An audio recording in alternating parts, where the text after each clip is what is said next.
L'entreprise Booking a publié ses résultats et à l'issue de cela, l'action a bondi de 5% en post-market.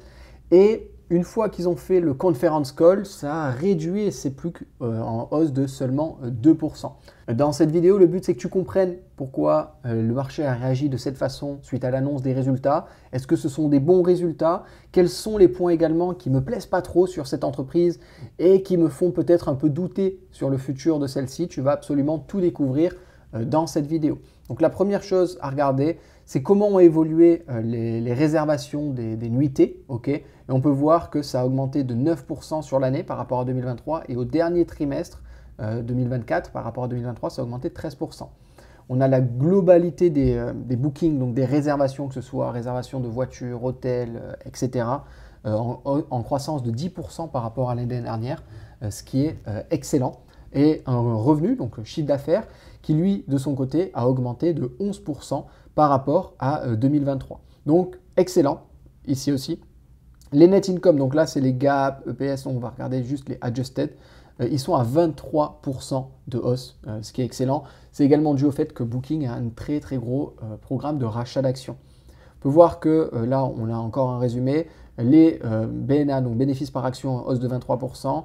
Le net cash, le cash des opérations, des operating activity, donc des activités opérationnelles en hausse de 13%.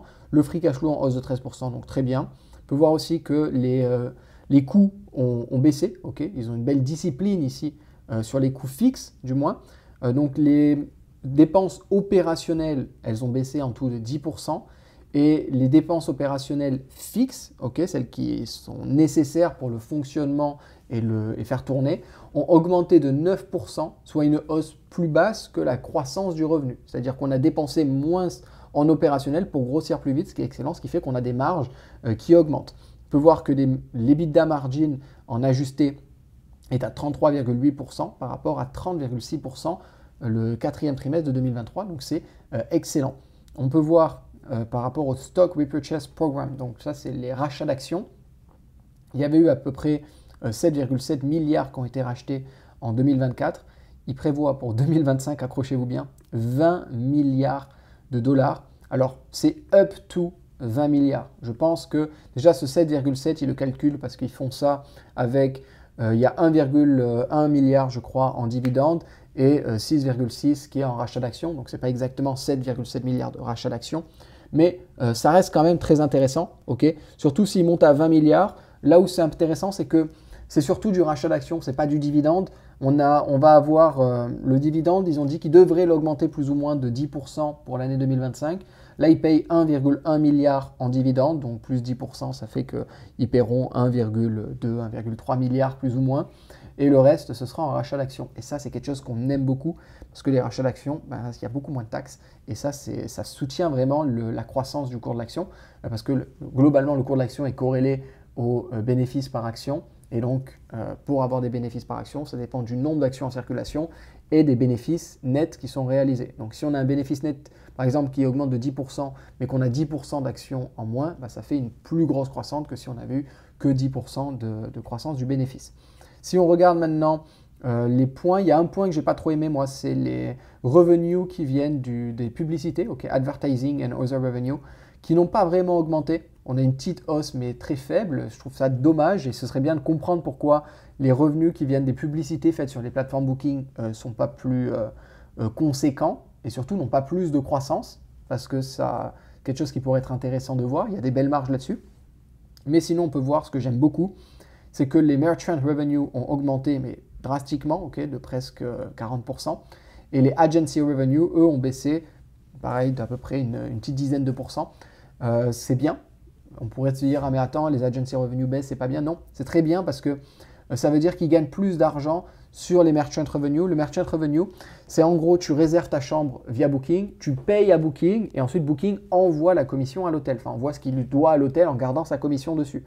Le agency revenue, c'est l'inverse. C'est tu réserves via Booking, mais tu vas payer quand tu arrives dans ta chambre d'hôtel. Et là, l'hôtel va envoyer la commission. Donc, ça rajoute de la friction, ça rajoute des délais. On n'aime pas ça. Nous, on aime que le cash, il arrive directement dans nos comptes, qu'il arrive directement et qu'on ait le contrôle dessus. C'est très important dans le business de comprendre que c'est celui qui a le cash, celui qui a l'argent, qui a le contrôle. Et donc, ça, c'est très bien. Donc ça, c'est quelque chose que j'aime beaucoup.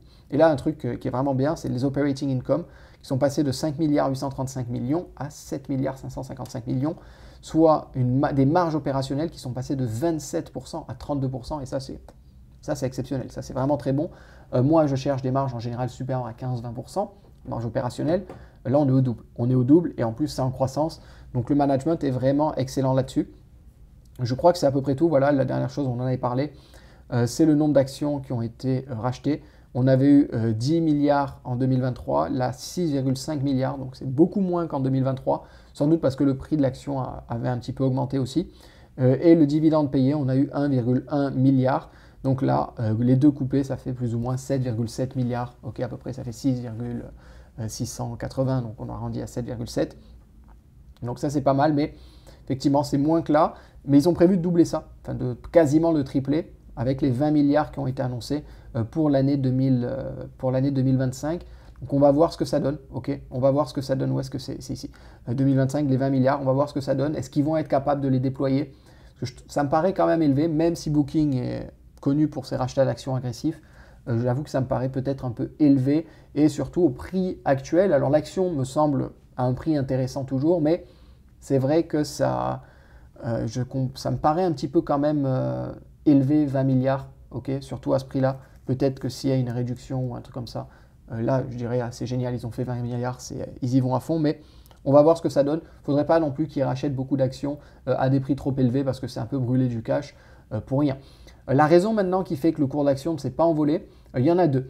La première, c'est que là, on n'avait pas vraiment de guidance pour 2025, si ce n'est ces 20 milliards. On a eu les guidance dans l'earning call, et en gros, les guidance, c'est qu'ils imaginent que pour 2025, dans l'année complète, on va avoir une croissance du nombre de réservations d'à peu près 8%, un revenu, donc le chiffre d'affaires qui va augmenter de 8% à peu près, et les bénéfices nets par action d'environ 15%. Ce qui est bien plus faible que ce qu'on avait jusqu'à présent, parce qu'on avait 11% de croissance du chiffre d'affaires, 8%, 11%, c'est vraiment pas pareil, et surtout un bénéfice par action qui augmente de 23%. Donc là, ce serait un ralentissement de la croissance. Et donc, il faudrait voir, est-ce que c'est parce que Booking arrive sur un point où ils sont déjà trop gros, ils ne peuvent plus trop grossir, ou alors est-ce que c'est juste un ralentissement? Il faudra voir les causes du ralentissement et si ça va durer juste un an parce que les gens vont moins voyager l'année prochaine, ou si parce qu'il y a vraiment des choses exceptionnelles. Alors, ils disent qu'il y a eu des choses un petit peu exceptionnelles cette année qui ont favorisé les voyages, notamment pas mal d'immigration à cause de guerre, etc.